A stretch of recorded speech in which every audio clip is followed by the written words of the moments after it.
ledakan di Jalan Raya Babelan, Bekasi, Jawa Barat siang tadi. Banyaknya material yang terbuat dari bambu ditambah kencangnya angin membuat api dengan cepat menjalar. Akibatnya, hampir seluruh bagian bangunan ludes terbakar. Menurut warga, api pertama kali muncul dari bagian belakang rumah makan. 2 mobil pemadam kebakaran diterjunkan untuk memadamkan api. Dalam waktu 2 jam, api pun berhasil dipadamkan. Nggak ada. Kondisinya gimana, Bang? Kalau kondisi masih 35% lah. 35% lagi sih, Pak. Belum padam. Kendala pemadaman apa, Pak? Kebakaran diduga akibat hubungan pendek arus listrik. Tidak ada korban jiwa, namun kerugian ditaksir mencapai ratusan juta rupiah.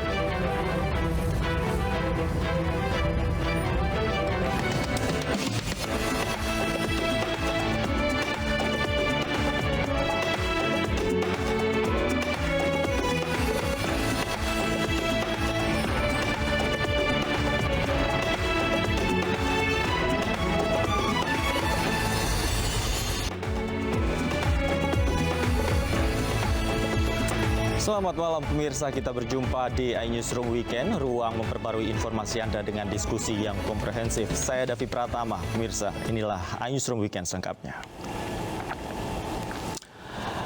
Pemirsa, kita awali iNewsroom Weekend dari informasi jembatan darurat di Desa Kelampok, Gresik, Jawa Timur yang hanyut terseret banjir. Akibatnya akses utama penghubung antar kecamatan putus. Alhamdulillahirobbilalamin. Hanyutnya jembatan darurat di Desa Kelampok, Kecamatan Bengkeng, Kabupaten Gresik, Jawa Timur, terekam video amatir warga. Jembatan penghubung antar kecamatan ini tersapu derasnya arus banjir akibat meluapnya Sungai Lamong. Banjir juga merendam alat berat yang digunakan untuk pemasangan fondasi jembatan. Menurut warga, jembatan tersebut menjadi akses utama mereka untuk beraktivitas sehari-hari. Mereka terpaksa memutar sejauh 10 km melewati kecamatan Cerme dan Duduk Sampean. Pak, ini jembatan yang hanyut ini menghubungkan kemana, Pak? Desa Kelampok sampai Metado. Aktivitas warga kemana nih, Pak, lewatnya, Pak? Lewat Panggang bisa nih. Ke Cerme. Cerme atau Balong Panggang. Banjir merendam 15 desa di Kecamatan Benjeng dan Balung Panggang. Warga memilih bertahan karena khawatir harta bendanya terseret banjir.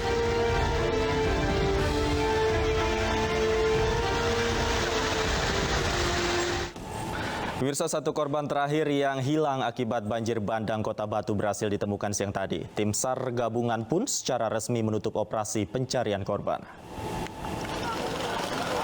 Suroto Tokip, warga yang sempat dilaporkan hilang, sudah ditemukan dalam kondisi meninggal dunia siang tadi.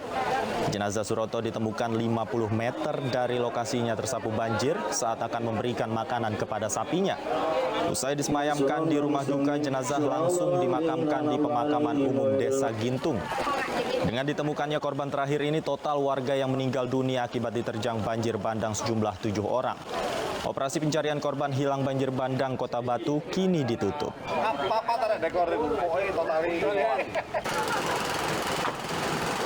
Seperti apa kondisi terkini di Kota Batu, sudah hadir kontributor Denny Irwansah di sana. Denny, bagaimana situasi saat ini di sana? Baik, selamat malam Davi.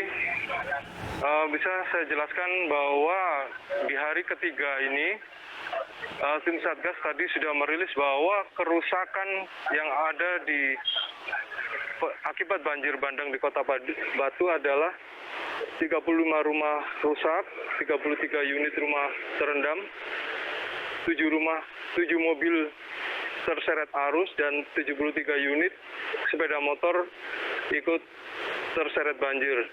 Sementara ada 89 kakak yang terdampak dari banjir ini. Kemudian hari ini dengan secara resmi Satgas SAR menutup pencarian korban karena korban terakhir yaitu Suroto Tokip sudah ketemu pada siang tadi. Jadi sekarang fokusnya adalah pembersihan saja. Demikian, Davi. Baik, Denny, dengan ditemukannya korban terakhir ini artinya ditutup juga pencarian. Kemudian fokus yang dilakukan oleh petugas di sana apa? Baik, fokus yang dilakukan adalah saat ini pembersihan ke fasilitas umum yang terendam dan terganggu oleh material banjir seperti kayu dan lumpur yang masih tersisa di jembatan, khususnya antar desa atau antar kecamatan. Demikian, Davi. Baik, bagaimana dengan kondisi warga yang mengungsi saat ini? Baik, khususnya di Kecamatan Bumi Aji ini disediakan posko pengungsian, yaitu di Gedung Kesenian Desa Bulukerto. Namun di sini masyarakat kebanyakan adalah memilih menginap di rumah kerabat atau tetangga daripada tinggal di posko. Demikian, Davi.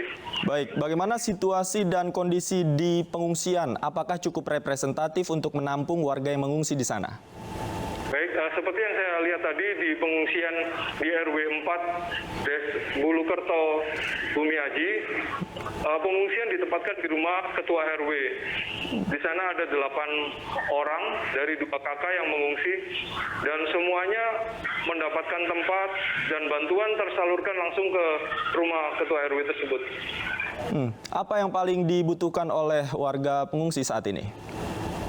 Saya tadi sempat mewawancara beberapa pengungsi, mereka untuk makanan atau kebutuhan apa sudah terpenuhi, bantuan banyak berdatangan.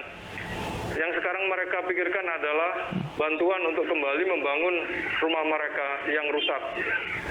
Baik, terkait bantuan untuk membangun kembali rumah mereka, apakah sudah ada koordinasi yang dilakukan oleh pemerintah setempat? Kemarin gubernur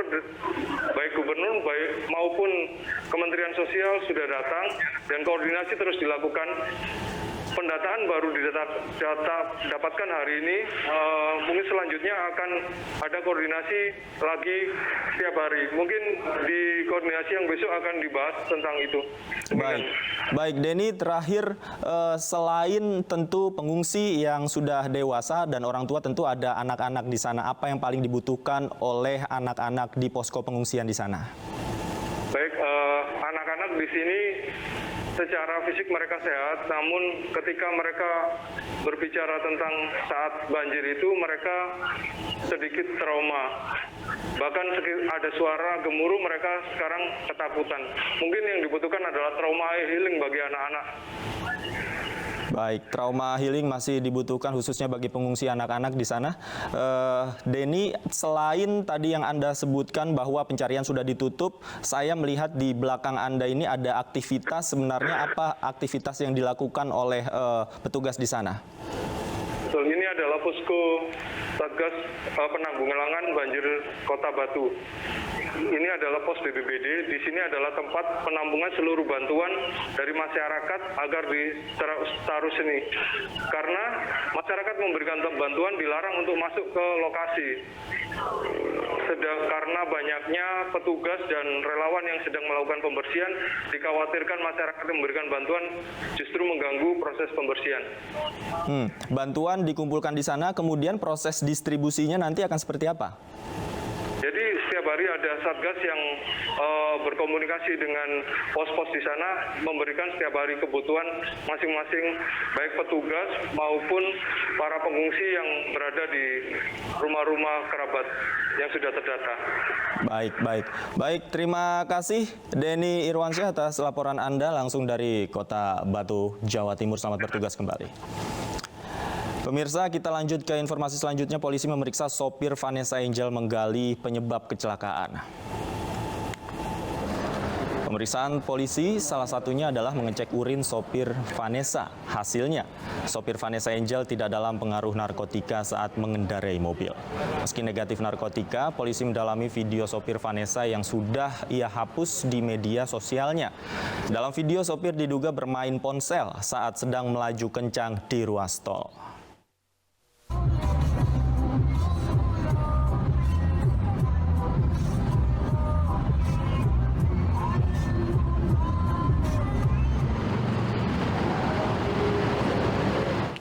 Dan pemirsa, seperti apa perkembangan pemeriksaan sopir Vanessa Angel? Sudah terhubung bersama kami kontributor iNews di Surabaya, Rahmat Ilyasan. Selamat malam, Rahmat. Seperti apa kondisi saat ini di Rumah Sakit Bayangkara? Baik, selamat malam, Davi. Saat ini saya berada di Rumah Sakit Polda Jawa Timur, Rumah Sakit Bayangkara di kawasan Jalan Ahmad Yani, Surabaya. Di mana di rumah sakit ini 3 korban dari kecelakaan keluarga Vanessa dirawat, yakni anaknya atas nama Galaskai usia 1,7 tahun hanya mengalami luka memar di bagian kepala. Namun saat ini masih mengenakan tali infus untuk kesehatan daripada Galaskai sendiri.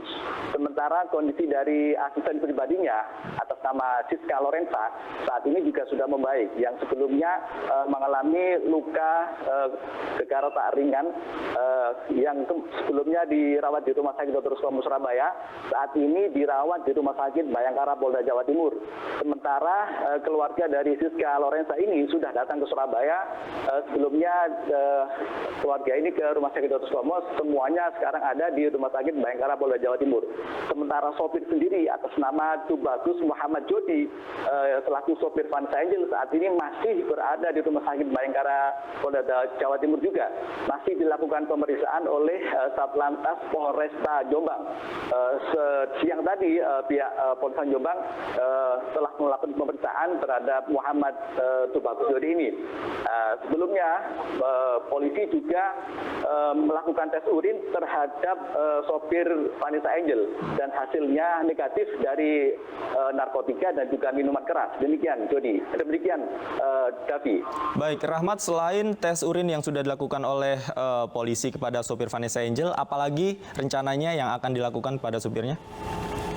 Baik, Davi, sebelumnya pihak Lantas Polres Jombang juga telah melakukan olah tempat kejadian perkara di jalan tol. Polisi juga memeriksa saksi-saksi diantaranya warga sekitar dan juga memeriksa petugas jalan tol. Namun saat ini belum ada keterangan resmi dari pihak Polda Jawa Timur. Demikian, Davi.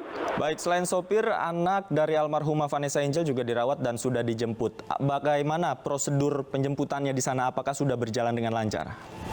Baik, Davi, sebelumnya pihak keluarga dari Bibi, Fadli dan Budi kemarin sore juga datang ke Surabaya dan beberapa kerabat juga datang ke Surabaya ini ke Rumah Sakit Bayangkara Polda Jawa Timur untuk menjenguk dari anak dari Vanessa, almarhum Vanessa Angel, dan kondisinya juga sangat baik. Namun untuk keberangkatan ke Jakarta masih menunggu rekomendasi dokter. Jika nantinya sudah jika nantinya sudah baik, artinya kondisi dari Vanessa, kondisi dari anak Vanessa Angel dan juga kondisi Siska baik, nanti bisa dibawa ke Jakarta bersama keluarga. Demikian, Davi. Baik, Rahmat, selain sopir pribadi Vanessa Angel, apakah asisten pribadinya juga akan dimintai keterangan oleh polisi terkait kecelakaan ini? Baik, jadi saat ini polisi belum memeriksa dari asisten pribadi Vanessa Angel karena masih proses trauma healing. Saat ini masih proses penyembuhan karena masih ada luka di bagian kepala dan juga ada gegar otak sedang, sehingga masih belum dilakukan pemeriksaan terhadap Siska Lorenza ini atau asisten pribadi dari almarhum Vanessa Angel. Demikian, Davi. Baik, artinya masih menjalani trauma healing karena masih ada luka yang diderita. Terima kasih Rahmat Ilyasan atas laporan Anda langsung dari Rumah Sakit Bayangkara, Jawa Timur. Terima kasih.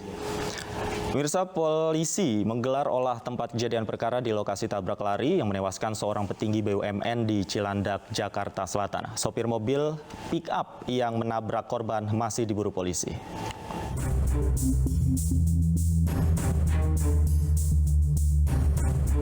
Polisi menggelar olah tempat kejadian perkara kedua di lokasi tabrak lari yang menewaskan seorang petinggi BUMN di Jalan Pangeran Antasari, Cilandak, Jakarta Selatan. Olah TKP menggunakan alat 3D scanner untuk menganalisa rangkaian kejadian. Terdapat 6 titik dalam olah TKP ini. Akibatnya, Jalan Antasari ke arah utara ditutup sementara selama olah TKP berlangsung. Untuk olah TKP hari ini kita menentukan 6 titik.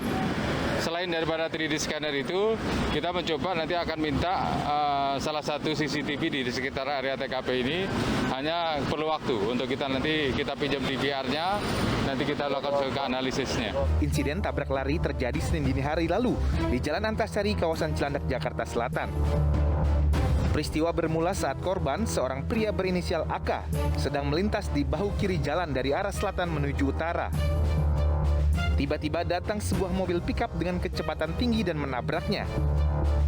Korban tewas seketika, sementara mobil pickup kabur.